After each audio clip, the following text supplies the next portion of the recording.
What's up, guys? Welcome back to Rossi's Clubhouse. It's been a minute. I think the last time you guys were here, I had comedian Shelly K. Booker. She came in, made us laugh. Things are a little different for us now, guys. We are now streaming online, and we will be up on all major podcast platforms. So please join us tonight. With me, I have Rosson and Lorna Norrise. They're screenwriters, they're sisters, they're great. We're going to talk to them. They too. Now, guys, remember, this is a Sacramento-based podcast. So I do interviews, all forms of interviews with artists, singers, screenwriters, producers, the best of the best in Sacramento that's really making a name for themselves. So these ladies, I've been waiting to get them. We've been trying to do this for months, you guys. So finally have them here. And we'll get to it, guys. We are live on Rossi Talks. We are live on Movie Lovers Unite. And we are now live on Rossi's Clubhouse. So let me show you the ladies. What's up, ladies? Hi. Hello. Hi. You two want to introduce yourself again to the audience? I'm Lauren and I'm Lorna. Okay. And we're the screenwriters. So, I did a movie with Lorna. No, you guys look at twins. Norrise. Hidden in Plain Sight. Lorna, yes, Hidden in Plain Sight. So I met Lorna on a short film we did. I think it's like 2 years now. It was called Hidden in Plain Sight. She played a congresswoman. She was great. The movie was great. I enjoyed it. I played this crazy character named Sarah. She was like this social media star, but it was a really good film, and it was about the history of Sacramento. So it was a great historical film. That's where I met Lorna at. And then I got to meet her sister, and I found out, oh my gosh, they're screenwriters. You guys, tell me about your show right now. Where are you guys at right now? Take it away. Well, our podcast takes place through Access Sacramento. We're on Mondays at 7. We're on Fridays at 2 in the afternoon. And our podcast is called Mom and Dean Screenwriters Podcast. Yes.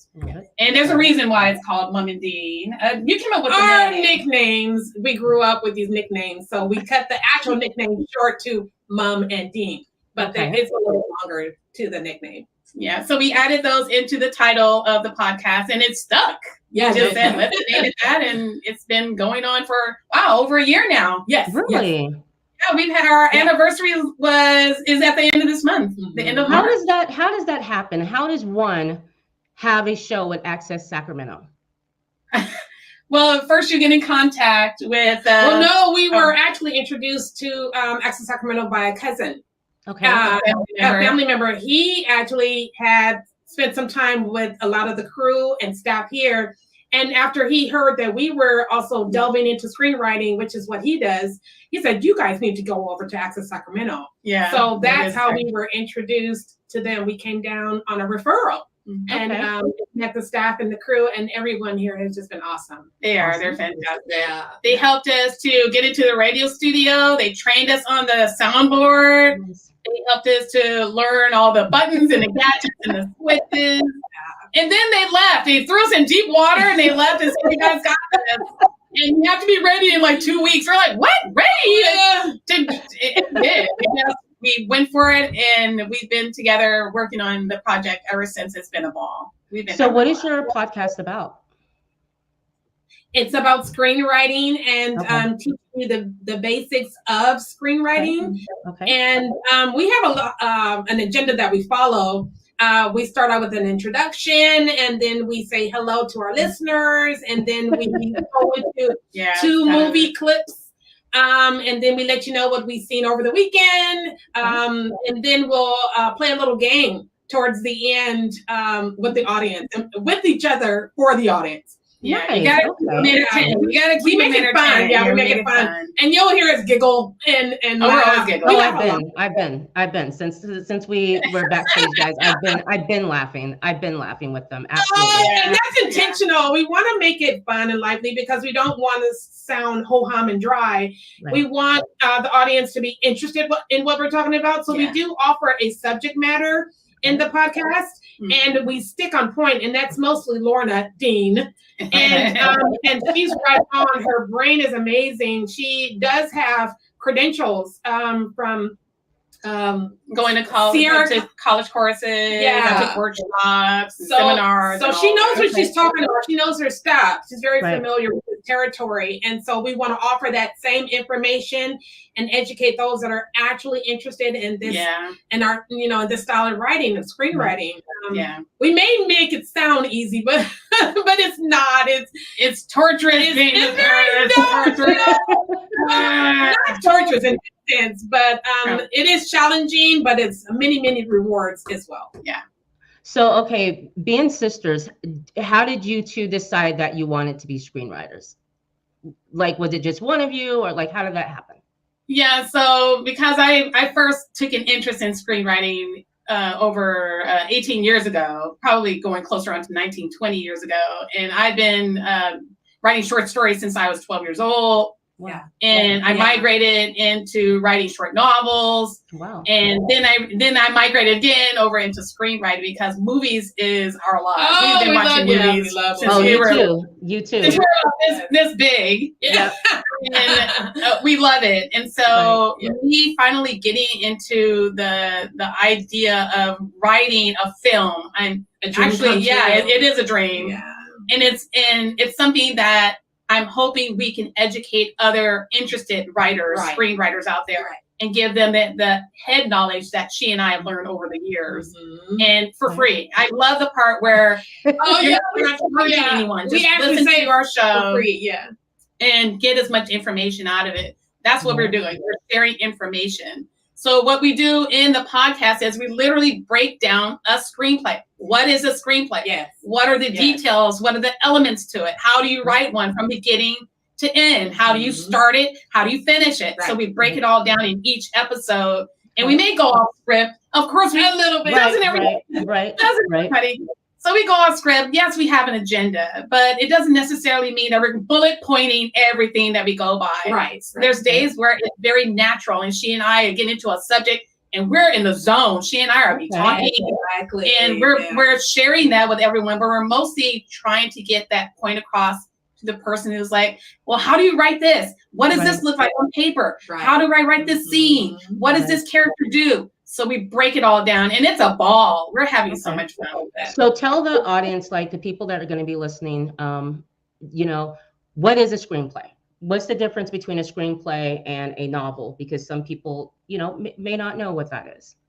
Oh, I like that. Okay, that's a good question. So a novel, what you will notice, there's certain elements you'll notice in a novel. In a novel, you can write full descriptions in a novel. You can write out colors and designs, and you write out emotions of your characters. You can write out their thoughts and feelings, because these are things that you can describe into pages. Yes. When you're looking at a film and a screenplay, you don't have those luxuries that you can write what a person is feeling, what a person is thinking, because you can't see it.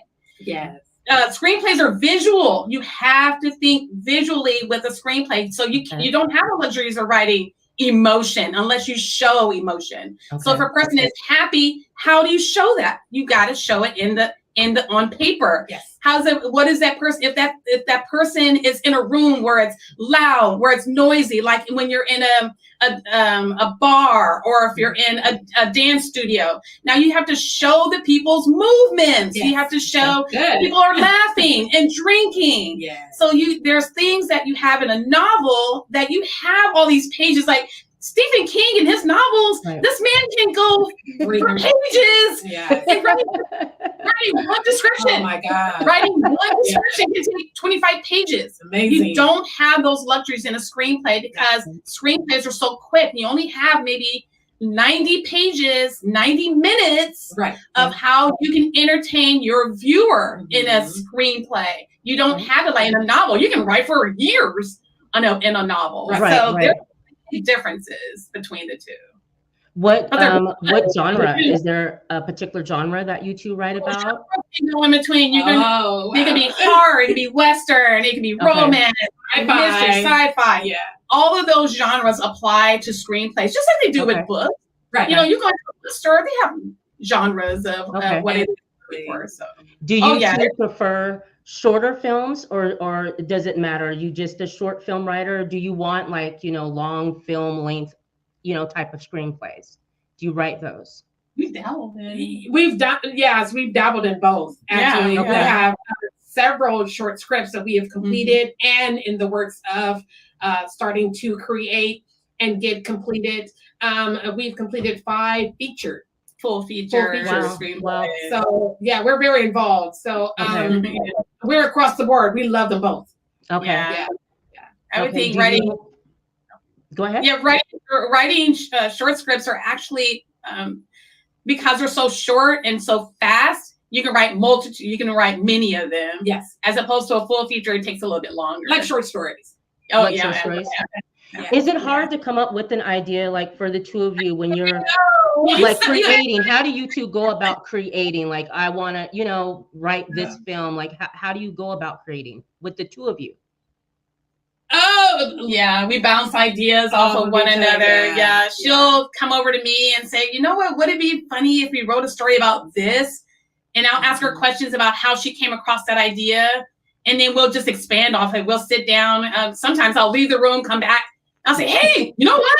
I did tell you a minute ago that's a crappy idea, but you know what? We might be able to do something with that. That might work. Yeah, exactly. That's a really good idea. So scratch what I said before. Let's run with it. Let's run with it. Yeah, exactly. Okay. So that happens all the time.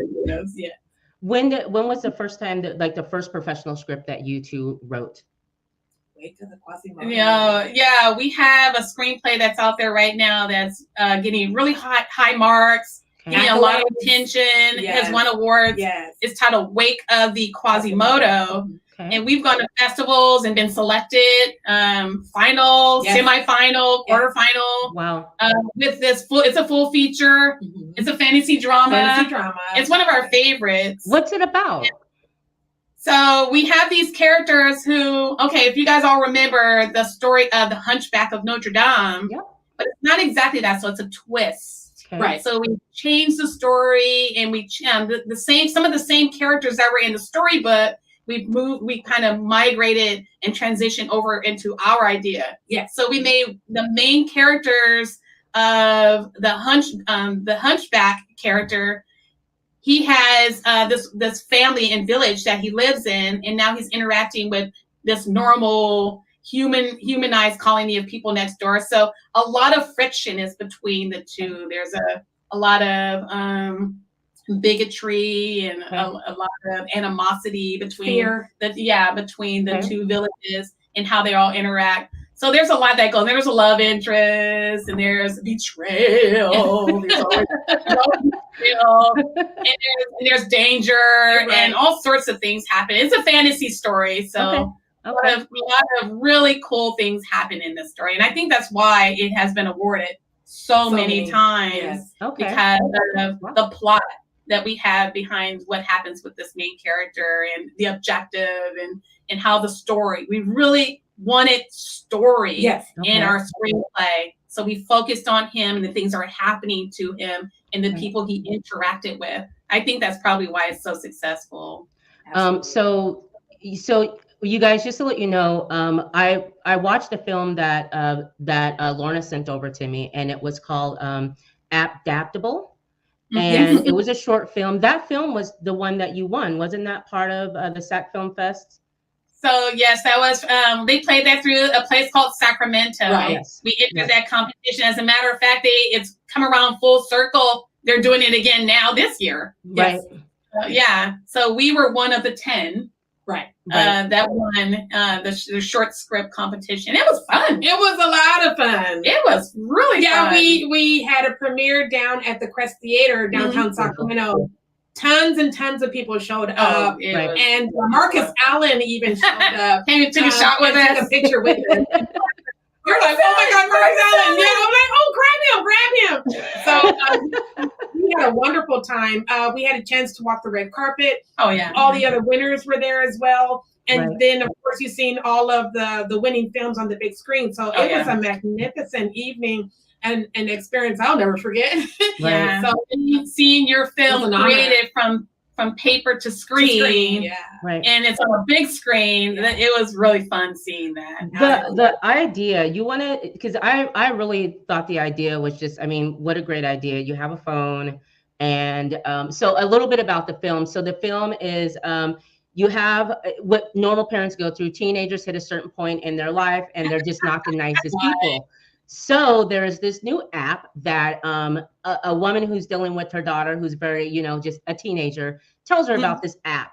And this app basically changes, as they're trying to describe in the film, the cerebral whatever happening in the brain, to where the child starts acting exactly the way that you want them to act. But it becomes a problem because they're not them. They're losing themselves. So that becomes a problem. And that's the film. I thought it was a really good film. And I love how at the end it comes back around to the daughter, who's now, she's like, she was totally goth, dressed totally punk rockish, whatever. Now she's like, as the guy, you know, her friend says, like, you're dressing like Martha Stewart now. And he tells her about this app that he found out about, and he did this to his dad. So roles change, right? How did you come up with that concept and bringing it to the Sacramento Film Festival? Because that was a really good one. We had a lot of fun with that one. It's funny, we had the host on Live Wire here at Access Sacramento. He asked that very same question when he was interviewing Lorna and I. And he was saying, how did you guys come up with this idea of adaptable? Right. So, and then I'll tell you what I told him. So I have a job, a life, a full-time job that I work outside of my writing. I have to pay my bills. Right. So we're going to pay your bills. You're going to pay your bills. I don't want to do that anymore. I just want to write. I don't want to pay my bills. So I'm a driver for the job that I work at. So I'm driving down the street and I listen to talk radio. So one of the commentators are talking to the speakers about this app that parents have now. It's a real app. It's really out there where parents can control, and you've probably heard of it, where parents can control the time that their children are on their phone and monitor what they're watching and who they talk to and what shows they're in, things like that. So I said, wouldn't it be funny if if there was an app out there where parents could literally control the behaviors of their kids? And from then on, it went, the explosion and everything. So I brought it to Lauren. She was sitting down on her little couch in her room, and she was eating ice cream, which she always does. I wasn't mention that part. Anyway, that's beside the point. So I'm talking to her about this idea about an app and what it can do. Let's write about it. Let's have this teenager who's rebellious and going out against her parents, doesn't want to have anything to do with them. And the mom who's struggling wants to connect with her daughter. How can she do it? And I'm supposing, and I gave the insinuation that mom has run out of ideas. Right. She's completely run out of ways to connect with her daughter. And so she hears about this app and says, you know what, let's do it. So she's at this desperate moment. And she hears it from a neighbor. The neighbor tells her how to do it because it's working for the neighbor as well. So it's widespread. And the mom just didn't hear about it. She was one of those parents who were out of the loop. Right. So so the mom went for it, and without giving spoiler alert or anything, it works. And so, I had fun writing this. There were a couple of points where I was like, you know what? I could write about my kids and some things in here where the behaviors of this actress in my film can actually be something that might have happened to me. So there might be one or two things in there that really actually happened to me.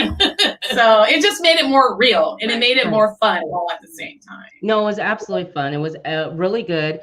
Okay, for this film, where can people watch this film if they want to check out this short film? So Adaptable right now, we have it privately. It's supposed to be available on YouTube in the next month or so, where it could be open to the public and people can watch it at their leisure, of course. Okay. Right. So it's on its way out. It's on its way. Okay. We'll definitely share, you guys. When we get that information, we'll definitely share it. It's really good.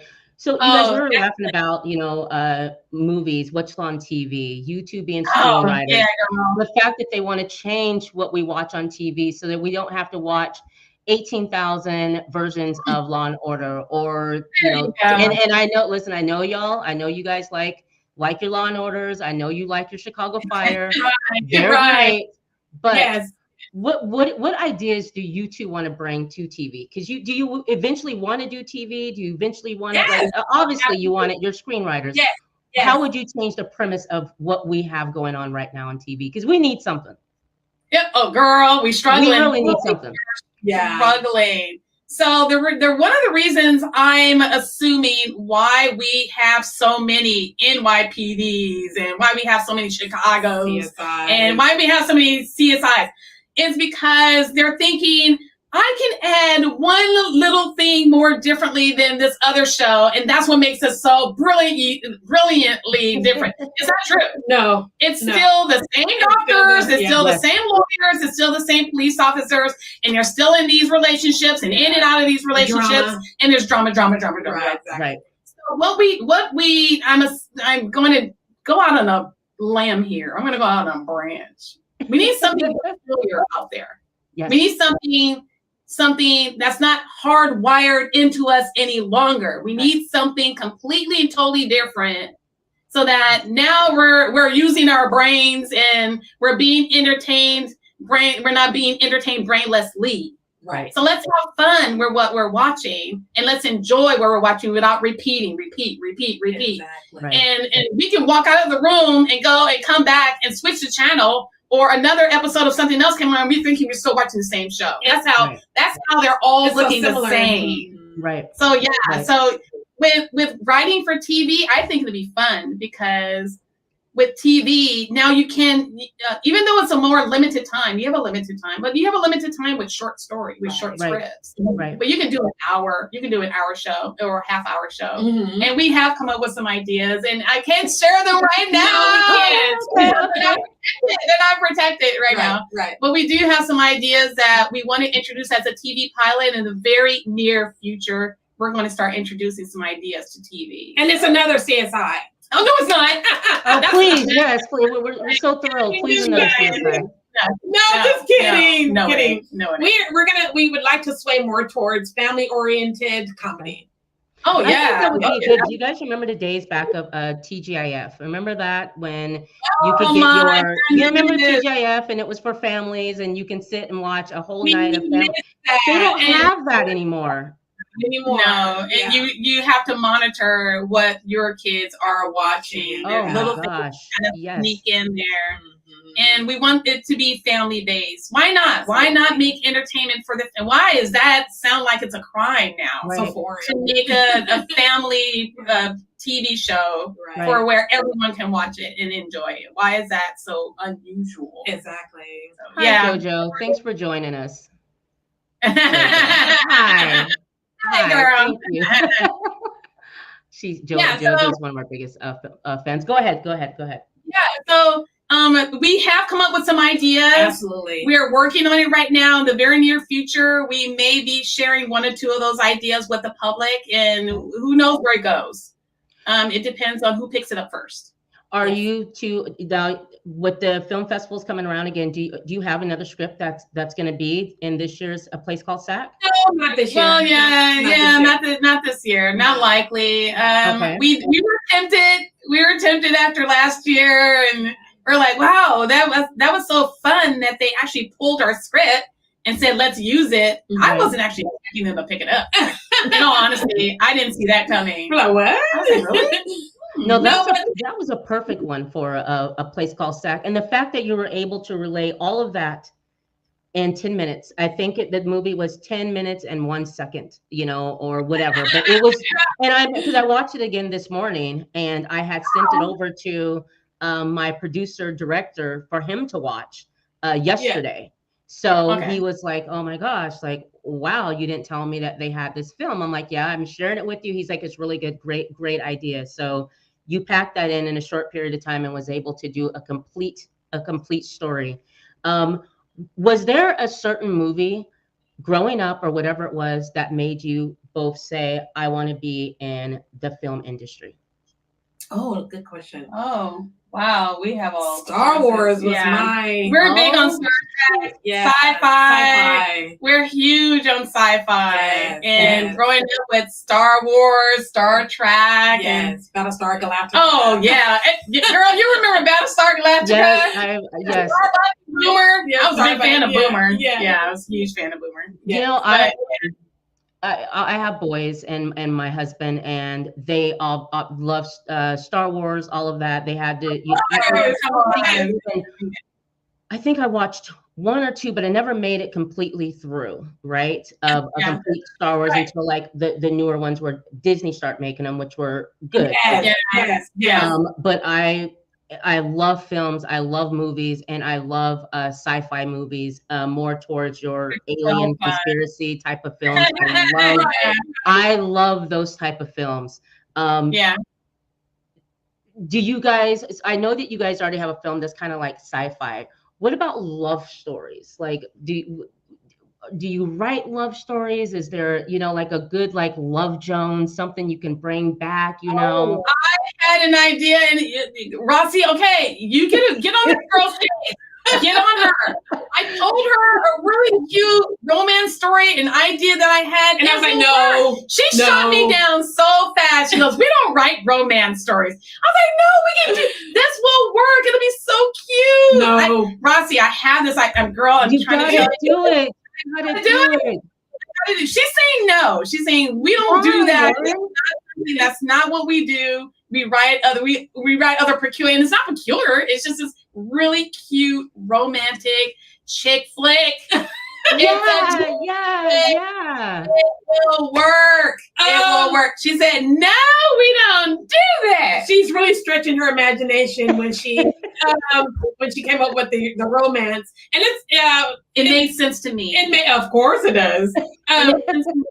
She's really mushy and a true romantic, so it would be genuine to write a short romance. It would definitely be on the border of a Hallmark film, and so I'm going to work on her. I'm going to work on her, and I'm going to knead into her. I'm going to knead it into her. Like bread. Knead into the bread. Like something like what do you guys think about like I'll say this. I love Hulu and I love Netflix, and especially Hulu, because I love the short films or some of the films that they have made for Netflix or made for Hulu, which is totally different than what you get on regular TV. So I tend to watch, and I find a lot of movies that I review on the other channels on Hulu or on Netflix. What do you guys think about that? What do you think about working with Hulu or Netflix and like having a series, going that way instead of just on your regular, That would be an awesome opportunity. Obviously, if they pick us up, if they were interested and picked us, we would say, yeah, heck yeah. And we have so many ideas. And we have so many ideas. Lay out on the table and let them kind of pick and choose. And this is just us compiling ideas. In the very near future, we do plan to reach out to them, because there's a way that sometimes you have to have representation go before you. And right now we don't have representation. Hey, if you guys want to represent us, hey, call us, please, email us. We need a representative. The link to all of their stuff, if you want to get in touch with Lorna and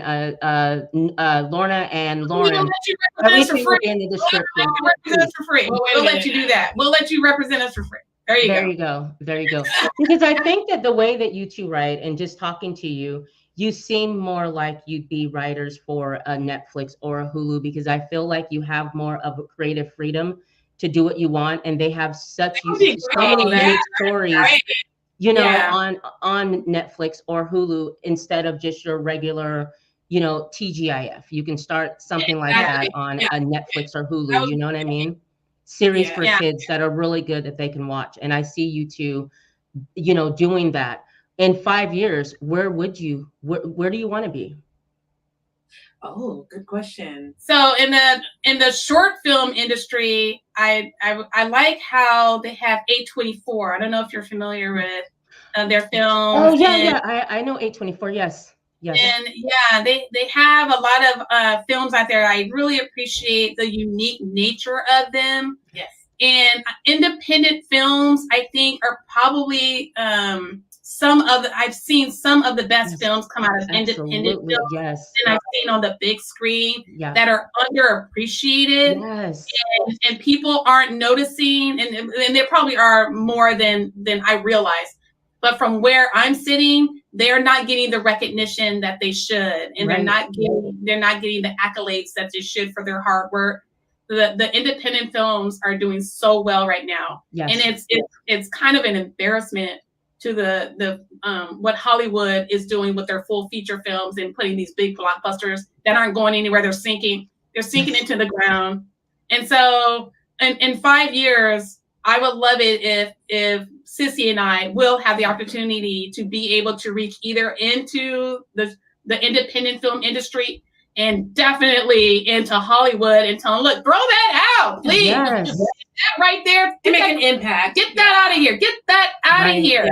Do something with it. An influence of some sort to where we can change the minds of how the things are run now or organized. Their committee board, they need to change that committee board up, because what they're putting on the screen, it's okay. I got to throw one out there, Rossi. Okay. Cocaine Bear did not do it for me. Which one? Cocaine Bear. Oh gosh. That movie was awful. That movie was awful. Yeah, I watched it.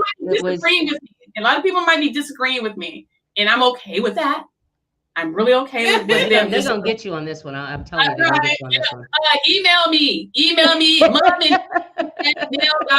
mom@mail.com. She's putting us out there like that. People was crazy over that film. People love Cocaine Bear, and I watched it, and it was I didn't finish it, and it's okay. And it's okay, but it's just not.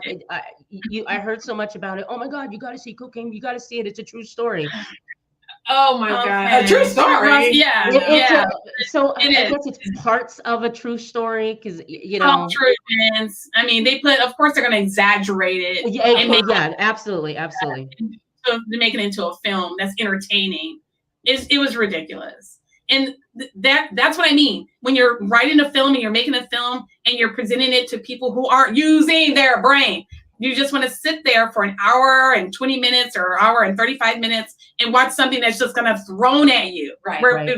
People are kind of vomiting out their ridiculousness. Right. And I don't know if that's a word or not. I don't care. But for them to just vomit out whatever and put it on the big screen, you spend millions of dollars. It's so costly to make a movie, and it's so different from what they do at movies today than movies what they did 25 years ago, 30 years ago, 40 years ago. It's a whole different nature now to how they make movies. It's like they're just spewing. Right. And I don't want to write a movie like that. I don't want to write a movie where it's just going to be spewed at my viewers. I want them to think. I want to reach them here. I want to reach them here. I want to make something that matters and has a point to it, or has an objective to it, or has a meaning. Really good. Has a meaning to it. Exactly. So let's watch movies like that, people. Let's try that. Get Cocaine Bear out of there. Bing, bing, bing. Get Cocaine Bear. You said that's great. That's exactly how I feel. I think a lot of people feel that way, and also, for me, seeing a lot of the old actors that I watched, back in the day, how in Hollywood you age out. And what I also appreciate about Netflix and Hulu is you see your favorite, actors that you saw in the 80s that they no longer hired.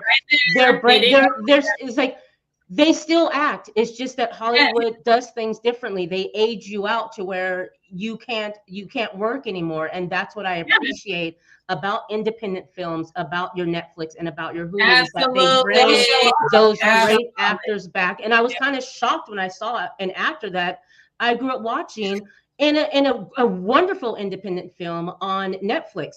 And I couldn't believe it. Then I saw another one. I'm like, oh my gosh, about time they bring them back. And that's another thing I appreciate about the whole independent film is I've seen some that like you said, should have so many awards. They should have Oscars. They don't even get mentioned because they're not, on the big screen. And I also watch upcoming trailers, upcoming movie trailers that are coming out in the next year or so. I saw some the other day, and I was talking to my husband, and I'm like, they just made that just to make it. There was no reason for it. It was just like, why? I was like, why would you make something like that? And just, they're running out of ideas, basically. That's exactly it. They're running out of ideas. That's basically what I'm saying. And Rossi, I'm hoping your viewers and your listening audience are hearing this and grasping this. They are throwing stuff at you because they are running out of ideas, and they're repeating movies that played years ago in our time. They're revising them, and when they revise it, they mess it up. They take the story that was and say, let's put our own little twist on this, and they screw it over. And that's so sad. That's so sad. Just got roasted online, and it's okay. It's okay, because we did a show about a week or so ago, and we were talking about it was a Variety had some articles in it about Disney having Sony take care of their DVDs and that property. And then there was another story about Roadhouse, and it was about them remaking Roadhouse.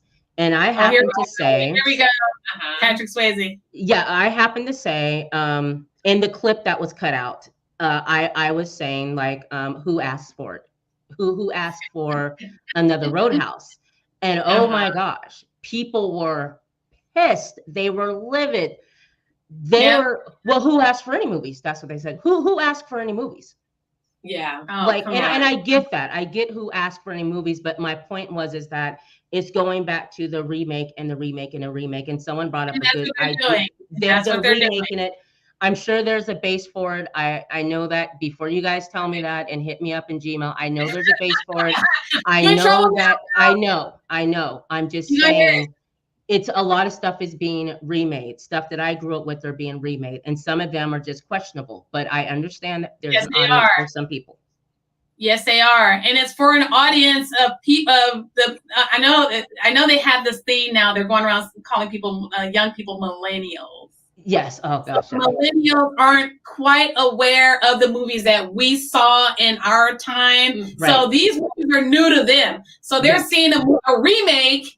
They're seeing a remake of something that we grew up with. We saw the originals. So I grew up with Alfred Hitchcock. Yes. Yes. I grew up with the younger Steven Spielberg. Yes. I grew up with the younger John Williams. Right. So I grew up with the John Carpenters. Right. I grew up with these. Yeah. So I'm growing up in a time period where a good horror film, sometimes it didn't have to necessarily go into gore. Right. Bloody. Yes. Absolutely. Yes. Violent because you can be violent. Vulgar because you can be vulgar. Yes. Anybody can do that. Anybody can do that. So be creative, be unique, be different, and put something together. You want to put fear in somebody? It doesn't have to be all this blood and violence and gore. Right. Be creative with it. Have you ever had a bad dream? Okay, so your bad dream, pull from your bad dream. I have so many bad dreams. I have this book at home that I put my notes into of my bad dreams. It's this thick. Wow. With me writing notes on my dreams. Wow. Why can't people just pull an idea out of a dream and it could be a bad dream? And it could be that's your story. That's a unique, frightening, terrifying story you can put on film and share with us. And it didn't come from the books of the most bloodiest people you can think of today. Right. Hand it over to them, and they're just going to tear it apart and make another Saw out of it. If I see one more Saw movie, let me tell you now. One more. She's gonna get in trouble. Yes, I am. She's gonna get in trouble. I'm sorry, girl. Yeah. I apologize. Hey. If I see one more Saw movie, and if I see one more Michael Myers movie, I'm going to hurt somebody. No, I will say this. Come on. I love Saw. I'm a horror fan. I love Saw. I just saw the Saw 6, and I really thought, oh my God, there's no way they're going to be able to have new traps, because in Saw you love the traps. Love it. It was really good. But There was a really good horror film. You're talking about it doesn't have to be bloody, it doesn't have to be anything. Have you guys seen Smile? No. Oh, I do remember seeing. I watched the trailer of it and I paused. Let me tell you, you would you would appreciate it. You would appreciate it because it's exactly what you're saying. Take something from a dream or whatnot, but this whole movie is all over. The terror part of the movie is the smile. Yes, it's the smile, and it is creepy, and it is absolutely so creepy and so good and so different. Yes. Okay. Yes. We can appreciate that. We needed something like that because it was different. I was like, smile when I saw that trailer. She and I, we watched movies like Alfred Hitchcock, The Birds. Have you seen The Birds? Oh gosh, that's one of the best films ever. That was scary. Okay, and then Psycho. That was weird scary. That was weird scary. Yes. So that's where I'm at. That's where I mean, it takes a little more thought. It takes a little more putting together, and you unsettle people.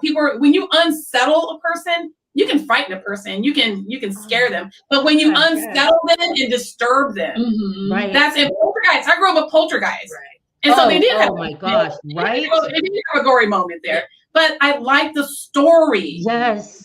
Yeah, when you can bring these together and have to really look at how movies are put together and the characters, you follow the characters and you feel for the characters. That's when Open Water was one of my most favorite. Oh my gosh! Horrifying, excellent movie. Yeah, that's Andy. Yeah, and so Rossi, okay, that's where I'm at. Yeah, that's what Hollywood needs to do more of, and that was an independent film. Yeah. And put this on the screen, please. Yeah, exactly. Big screen, because a lot of the movies already are coming straight to HBO, or they'll be released at the theater, and you can get it on Prime, or you can get it at the theater that same day, and they'll have a special deal with HBO where you can watch it. So it's not like it used to be. And like, I love the old Hollywood days. I love when celebrities were celebrities, when you didn't have access to a celebrity like you have now, when they used to really be celebrities and you just drooled over them because of what they did, the talents they had. So I came, the Nosferatu, the original one back in the 30s, like how creepy was that? You know what I mean? Just that look, that was absolutely creepy. So I love those films. And just like Birds, that one, the fact of it's birds, there's nothing gory, there's nothing, it's an old film, but I remember it used to freak me out, and I've seen it so many times I can't even count. I loved it. Birds 2 was all right. Wasn't as good as Birds 1, but it was still good. So I get where you're coming from, but sometimes I want to watch Hellraiser and I want to see some blood and gore because those are really good. Those are really good films. Yeah, we have our moments when we go off the wagon. We're like, okay, I'll watch that over there. I'll check that out. The first 3 Hellraisers were the best, but the first one and the second one, I agree. It was amazing. Listen, I'm a movie buff. I can talk movies with you guys all day, and you two will have to come and join me on Rossi Talks, and we'll choose a film, and you have to come and join me. Yeah, let's do it. That'll be fun. Movies.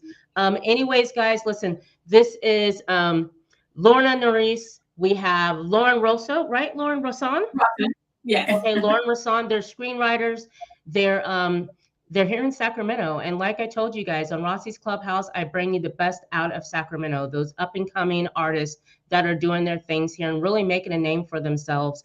And Lauren and Lauren are definitely doing that.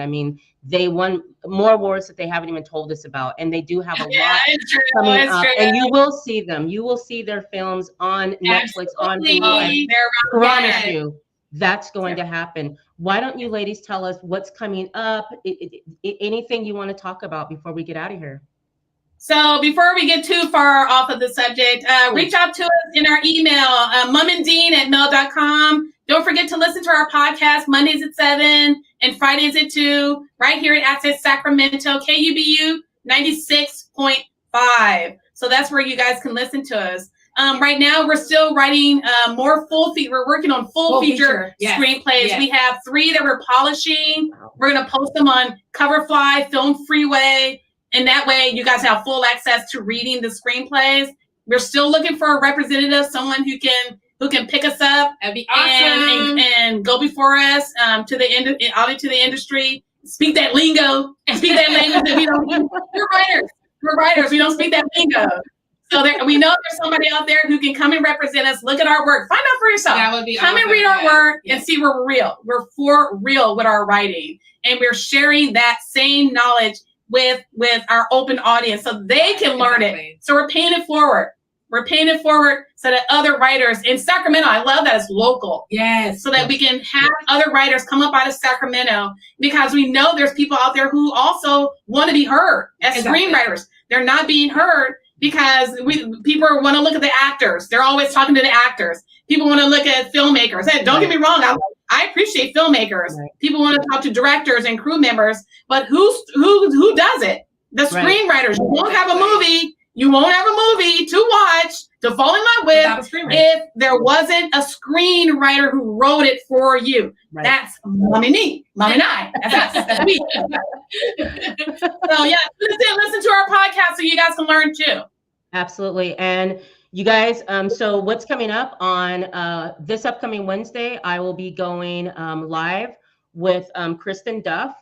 She's the actress that did a movie with Eric Roberts, and she's just doing so much, guys. So she's going to come with me, come and sit with me at 4:30 Eastern time. And we're going to review Spider-Man Across the Spider-Verse. Also, I want to let you all know that please hit us up on our Patreon. So on our Patreon, you can get exclusive content from John and I, Movie Lovers Unite. And I want to give you guys this. So it's www.patreon.com/Movie Lovers Unite. Check us out. There's many different tiers. You can start off with a $5 tier. Hey, we'll shout you out. Okay. And please let us know any movies that you want us to review. Hit me up at rossitalks.com. Or sorry, rossitalks@gmail.com or movieloversunite@gmail.com. Also, John and I, we do owe you guys that Twister review. We know there's a new Twister movie coming out. John and I will set a date for that. We will watch that. And I also have some special guests that will be coming to Rossi's Clubhouse, now streaming online, and we will be on all major platforms. A lot of special guests coming to you guys. I really appreciate it. Please leave us a 5-star review. When you listen to this, guys, I appreciate you. Tell us what you thought about the show tonight. You will know everything about Mom and Dean. It will be in the description of this video, and we'll have many shorts that we will share with you. So in the meantime, I really appreciate you guys. You guys don't go anywhere. Stay backstage. Appreciate you guys. Thank you so much. And welcome to the new Rossi's Clubhouse, guys. We're out. Thank you. Thank you.